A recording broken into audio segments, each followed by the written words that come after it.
Hello, friends, and welcome to the Optimized Advisor Podcast, where we focus on optimizing the well-being and best practices of insurance and financial professionals today. On this show, our objective is to help you optimize your life, optimize your profession, and learn from other optimized advisors.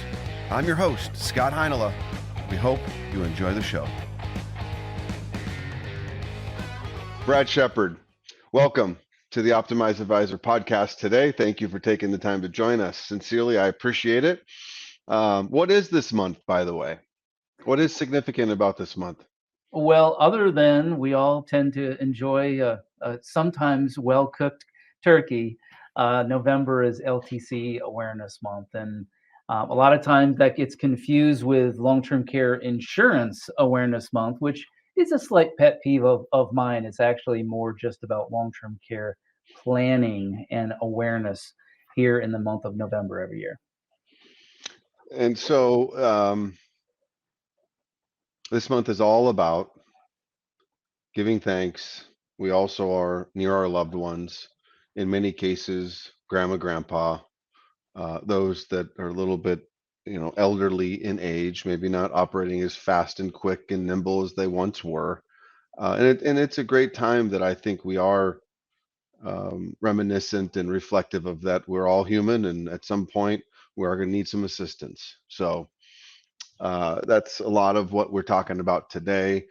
This is going to be what we call more of a short form version of our conversations and episodes, where you and I are going to dive into a specific opportunity that exists in the long-term care planning space, something that's been around for a number of years, but surprisingly and seemingly still unknown to the financial professional world at large. And so, if you may, why don't you tee it up a little bit? Let's talk about what it is and why it exists, how it came to be. Yeah, so the topic that we want to focus on is this little, somewhat unknown incentive or opportunity for us in financial services to speak to clients and help them with non-qualified accounts. In particular, most of the time that's non-qualified annuities, where to the extent of any gain within that contract, if put into the proper type of policy, can allow for tax-free distributions when paid for long-term care expenses. And that comes in the form of a piece of legislation called the Pension Protection Act. And it's one of those, like we were talking about, it's a hidden gem in our industry that, and I do a lot of trainings across the country, whether it's in person or virtually.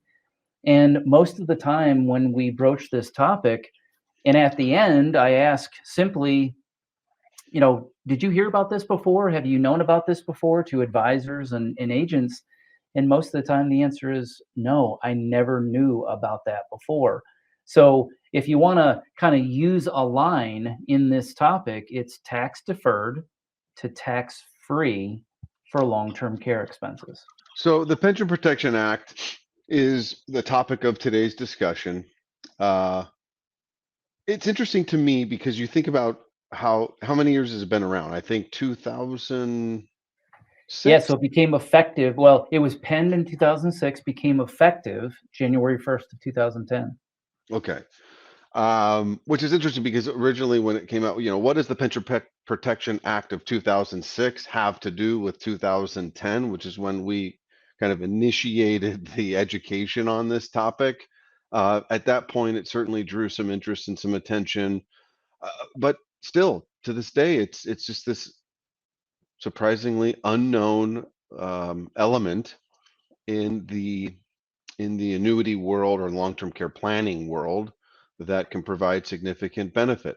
So let's take a quick step back, because a lot of the times when we're helping our clients plan for care, the conversation does come down to helping them understand what long-term care really looks like in this country. As we know and profess, it's not the nursing home experience. Very few people ever end up in a nursing home. Most of the time, long-term care in this country pertains to independent living or provided care living in the comforts of your own home and or an assisted living facility. Predominantly, those are the areas of care in this country. Correct? That is correct, yes. Okay. Separately from that, getting everybody on the same wavelength, the client and the advisor, and education of what it actually looks like, what are my options, and without any mistake, our suggestion where the opportunity exists is you're better off leveraging your assets in some capacity. Many terms that are used in describing these products that exist today, whether it's asset based or hybrid, or maybe what are some of the others? Oh, I mean, you can call it health-based insurance or linked benefit or asset-based hybrid. And many times, and I'm sure you're going to have future episodes on these particular topics, but many times people commingle or they don't understand the differences even between what would be considered a combination type product with life insurance and chronic illness riders as compared to true tax qualified long-term care benefits that is added on to a life insurance policy or an annuity contract. So they all get kind of thrown into this one bucket. And that's at the advisor or agent level as well. So just imagine at the client level how there can be some added confusion if we don't keep it as simple as possible. And so I want to put a pin in that, the difference between a qualified long-term care plan, qualified not meaning, IRS, excuse me, IRA money or 401k money. That's not what we're talking about. Qualified under the guidance of the IRS for tax-free benefits to be paid for long-term care privileges, correct? That is correct, yeah, and Okay. there are some, if you geek out for just a minute or two, there are some IRC codes that are attached to that, and some of the things that I know that you're going to dive into at a later time is, the IRC code for tax qualified long term care benefits is what's called 7702B, whereas when you just tack on a rider like a chronic illness rider to a life insurance policy, that IRC code is 101G, and many times they're put together in one lump of long-term care benefits, and that's just not accurate. But to be fair, the distinguishing points are: number one, 7702B is the IRC code that distinguishes and qualifies it as true qualified long-term care insurance. Yes. 101G, in fairness, many of them may have, look, feel, assimilate very closely to the benefits of or the plans that would match up with a qualified long-term care insurance plan. But one of the drawbacks is there's no defined uniformity, correct? That is correct, and also even from if you look at it from an advisor or an insurance agent's perspective, there's quite a bit less certification that has to be gone through in order to help with some of those 101G or chronic illness type riders. It also does not definitively protect the taxation of those distributions to pay for care. That is accurate, yes. Whereas tax qualified long term care, the 7702B, when those payments are made out to the client, whether it be reimbursement or indemnified benefits, up to what their actual expenses are, all of those benefits become tax free to that policy owner. And the last point I'll make there is in any illustration I've ever seen with a 101G rider, certainly currently, they'll have big bold letters on that illustration that specifically says this is not long-term care insurance and should not be represented as such, or in some Yeah, verbiage similar to that. yeah, So just be that aware. I think that's an important segue for us to is. clarify before moving forward with the specific opportunity. Yes, sir. And you'll see that, like you said, it'll be very bold. And in particular, they have to follow those rules for many reasons. And the most important reason is to make sure that the consumer is protected as well. Okay, so we've done our proper education. Client understands what long-term care insurance really is.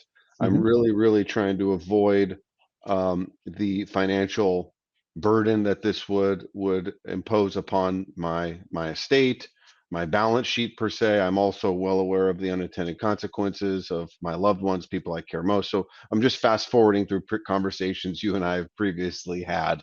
Yes. Um, and we get to this point of, okay, I definitely want to leverage my assets for insurance. And that's why I think it's also important to, although these products have a label, they have a term, at the end of the day, these are long-term care insurance plans. Yes. They just so happen to be the kind that are funded, in this case, in the topic of today, specifically by a non-qualified annuity. There is many billions of dollars that exist in tax-deferred, non-qualified annuities that are earning an interest rate and not taking withdrawals or not being used for distributions. They're in most cases, or in many cases, set aside as that rainy day fund, that savings account with minimal or no market risk. And I'm not taking withdrawals on these funds. And so what happens there is the benefit of the tax deferral starts to build. And as an individual ages, the taxable burden becomes greater and greater. So, Brad, what can one do in this capacity? What options do they have? Great question, Scott. Well, just I imagine. set you up there nicely. Yes, you did. I'm going to try to hit that ball right in the fairway. So, and many times clients, when they have those types of funds set aside, right? You called it the rainy day funds.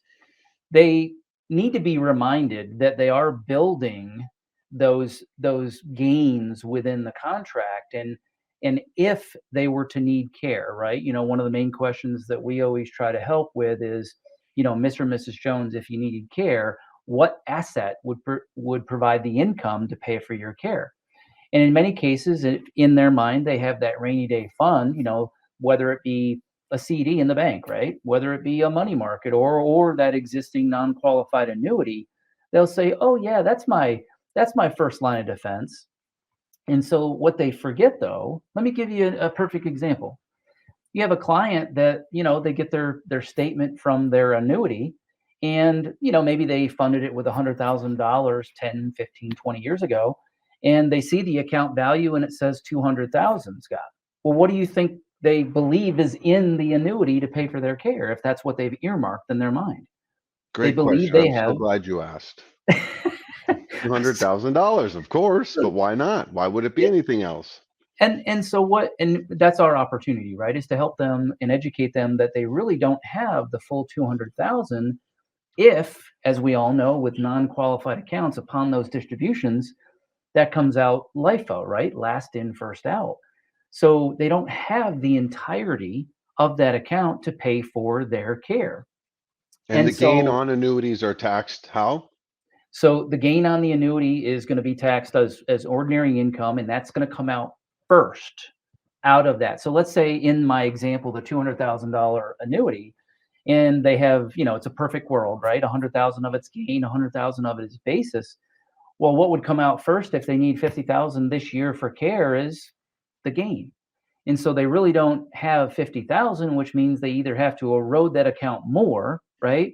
Or go into a different type of an account to pay for the difference. And so, the government, they provided this Pension Protection Act. And I always talk about this little story, Scott, so bear with me for 30 seconds.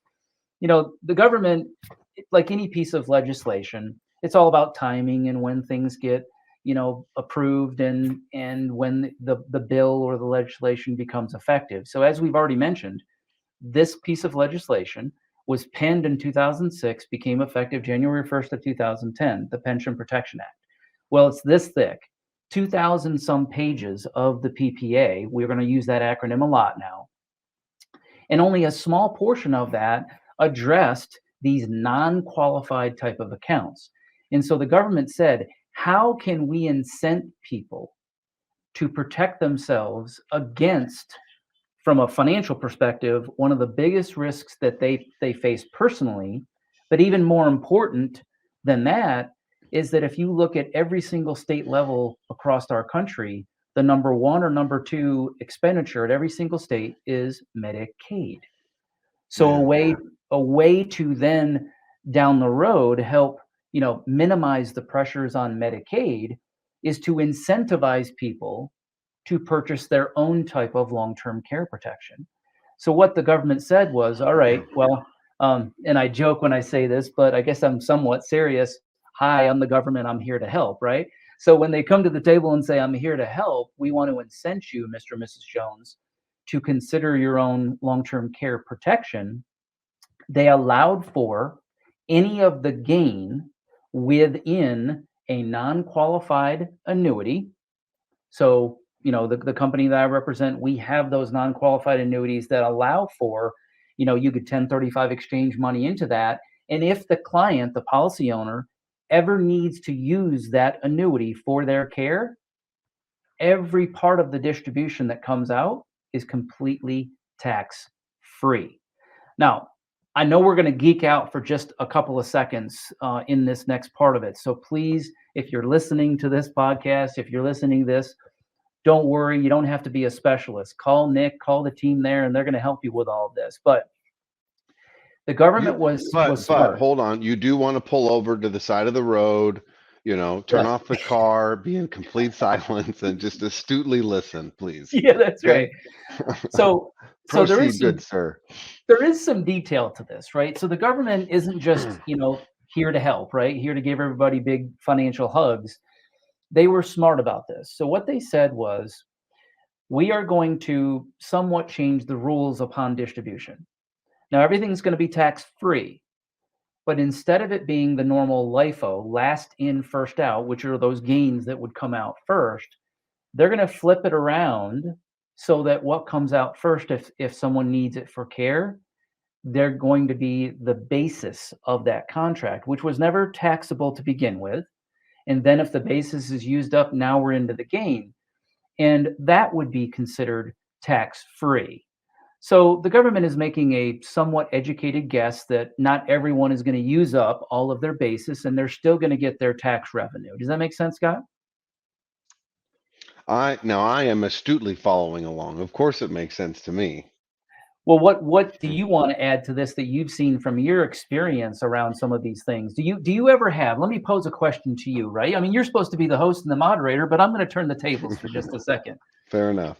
When you have posed this concept or this idea to maybe some of your trusted advisor relationships and therefore to their clients, have you ever had some of them say, no, that can't be true. That sounds too good.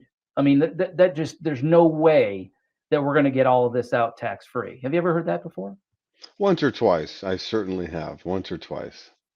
Well, and the reason why you hear something like that is because, one, this is that secret, right? That unknown that not many either financial professionals are aware of, and therefore, if they're not aware of it, their clients certainly aren't aware of it. And Right, where the exactly. The answer skepticism, has always been no. That's the way the taxation on annuities work. yeah, And the longer I wait, the older I get, the bigger that tax bomb becomes. yeah, and Until now. and we're all human beings, right? You have to be a little bit skeptical about things. So that skepticism at the client level comes in to say, well, wait, hold on. How can this actually be tax free to me? Why wouldn't everybody do this? And so this isn't about a product, Scott, meaning it's not about OneAmerica or our particular products. This is actually more about education, which of course is the reason why you do these podcasts, is to educate people on what is available for them that is otherwise unknown. Exactly. Now, So in this scenario, let's move on from here in the sense that moving along the benefits. So $100,000 cost basis, the annuity's grown to 200. I've certainly ascertained that that is not tax favorable to take distributions. I get no leverage. I actually get what I'm calling anti-leverage as I distribute those funds to pay for care. So where does the long-term care solution specifically come into play, and what do those benefits look like? yeah, so what you're going to find, and I do represent one of the companies that is available out there, but simply put, you're just going to take those dollars, right, in that existing annuity, and we all in the financial services world understand what a 1035 exchange is. So we're simply taking that with no tax ramifications whatsoever. we 1035 exchange that from one contract where it's at over to what's called a PPA compliant annuity. We certainly have those at the company I represent, OneAmerica. So when that comes over to the company, no taxes upon that exchange. Then when you design the plan within the new company like OneAmerica, you then have, in many cases, the affordability to add even more long-term care leverage that all would be paid out tax-free. So let's put this into motion. And we're going to use, let's just say, we have a client, her name is Mary, that $200,000, right? $100,000 of cost basis, $100,000 of gain. It just sits there until she needs care. And then depending on the plan design, most of the time it's distributed out over a 2 or maybe a 3-year period, the $200,000. And so that just generates a monthly maximum. And then we just pull it out of the account value first before we get into any additional leverage that they may have chosen. And so in that scenario, and this is so important to reiterate, Scott, as long as that contract was funded with non-qualified dollars, right? So funded after tax, any of the dollars that come out of that to pay for their long-term care expenses will be completely tax-free. And I mentioned it when we opened up today, that tagline, tax-deferred to tax-free for LTC, that's exactly what you can provide for a client when it comes to doing this type of 1035 exchange to fund one of these policies.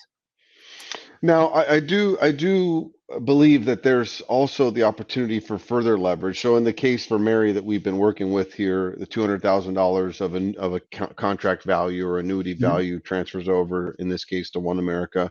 They have the ability to double, or is it even potentially triple, the value of those dollars for long-term care benefits. How does that work? Can you maybe touch on that just a little bit? Sure. Yeah. So let's just start with the 200,000 again, right? So with these types of asset-based products, in particular, these annuities for LTC, we're always going to use up that value first. So their account value, the 200,000 in our example.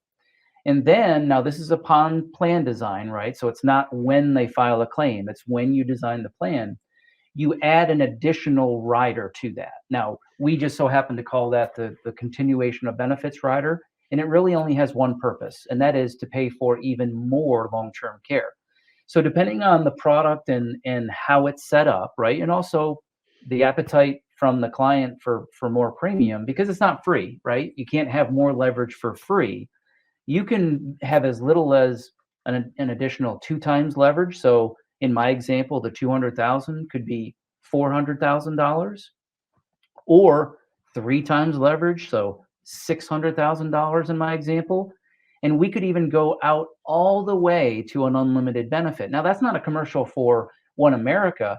It really comes down to what's best for the client anyway. And, some clients, I'll even go the opposite, Scott. We have a number of clients that really are just trying to say, how can I have all of my money paid out tax-free for my care? And so what does that mean? They don't add any more leverage to it at all. Let me give you a prime example. So this is a real life case. So it was last year. I had an advisor come to me, and he went through one of our trainings, and it wasn't about the product. It was about the concept. It was about the strategy. And he came to me and said, "Hey, I think I have a client that meets what you were talking about. That thingy in your meeting, the tax-deferred to tax-free thingy." And I'm like, "Okay, I'm glad you didn't have to remember the whole PPA." Well, and he said, "I have a client. She's 78 years old, and she's had this annuity for a long time, and the account value is $500,000." Now, I about fell off my chair, right? Because that's a very nice annuity. She did between her and her husband, he was already deceased. Oh, they did a great job saving for that. Well, $300,000 of that 500,000 was gain. That meant that she wasn't chasing rate. She wasn't churning that. She wasn't, trying to find the next best annuity. She just wanted that deferral. And of course, who did she want it to pass on to? Her children, without going through probate. And so he said, "Is that a good client for this particular type of solution? And I said, absolutely. And so what she decided to do was she could care less about adding more coverage, right? She could care less about turning her 500,000 into $1 million or into $1.5 million of total long-term care benefits. What did she want? She wanted the entirety of the 500,000, if she never needed care, to pass along to her named beneficiaries, which who are we talking about? The kids, right? Mm-hmm. But yet she also was tax rebellious, like many of us, and said, the last thing I want to have to do is pay taxes on the 300,000 of gain if I need it for my own long-term care expenses. So she didn't even add any additional leverage. So depending on the client's needs, you really can design something like this as simple as you want or as elaborate as you want. And the key to all of it, remember this tagline: tax deferred, it'll remain deferred to tax free for long-term care as long as it's funded with non-qualified dollars. That's a fantastic place to wrap. Thank you very much for taking the time today. We very much appreciate it, Brad. Where can people go to find more about OneAmerica and their products and possibly this sales strategy or this solution? Yeah, so there's many places. I mean, you can even start at oneamerica.com, right? So www.oneamerica.com. You can also just, go to assetbasedltc.com. And, also I would be remiss if I didn't say you can go directly to the carrier, but if I were you, I'd work with Scott and your team there at the agency. And it's not because we're friends, it's because you're the experts. OneAmerica, we just happen to have the products that meet those needs. I sincerely appreciate you and your good sentiment. You're a good man. Till next Anytime, time. Scott. Yep. Thank you. Cheers. Thank you for tuning in to today's episode. Please subscribe, like, share, leave a comment, or review. Be sure to check us out on social media at Optimized Advisor Podcast. Till next time.